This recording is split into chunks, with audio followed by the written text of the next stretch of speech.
முக்கிய செய்தி சென்னை அண்ணா பல்கலை வளாகத்தில் மாணவி வன்கொடுமைக்கு ஆளாக்கப்பட்ட சம்பவம் தொடர்பாக விசாரணை நடத்த 4 தனிப்படைகள் அமைக்கப்பட்டுள்ளன.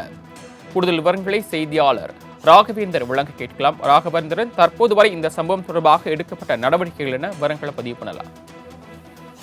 வணக்கம்.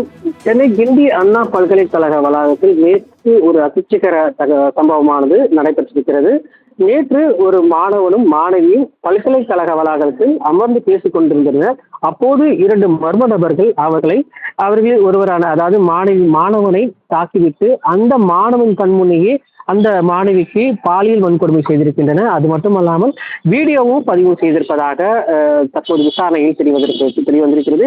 இதனையடுத்து அந்த தாக்கப்பட்ட மாணவன் கோட்டூர்புரம் போலீசாரிடம் புகார் அளித்திருக்கிறார். அந்த புகாரின் அடிப்படையில் தற்போது கோட்டூர்புரம் போலீசார் பாலியல் வன்கொடுமை என்ற பிரிவின் கீழ் வழக்கு பதிவு செய்து தற்போது விசாரணை நடத்தி வருகின்றனர்.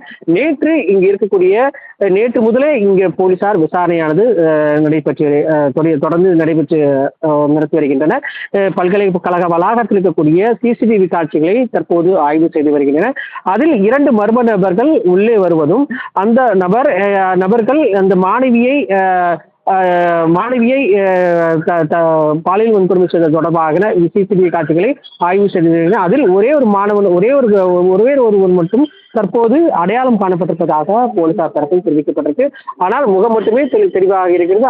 அந்த நபர் யார், அந்த நபர் மாணவனா அல்லது வெளியே வந்த நபரா என்று விசாரணை நடத்தப்பட்டு வருவதாக தெரிவிக்கப்பட்டிருக்கு.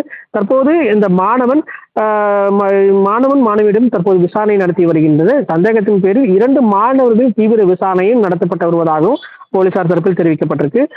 மேலும் பாலியல் வன்கொடுமை பிரிவின் கீழ் வழக்கு பதிவு செய்யப்பட்டதை அடுத்து தற்போது 4 தனிப்படைகள் அமைக்கப்பட்டு அந்த மர்ம நபர்களை தேடி வருவதாக போலீசார் தரப்பில் தெரிவிக்கப்பட்டிருக்கு. அந்த 2 மர்ம நபர்கள் மாணவர்களா என்ற ஒரு கோணத்திலும் மாணவர்கள் அல்ல.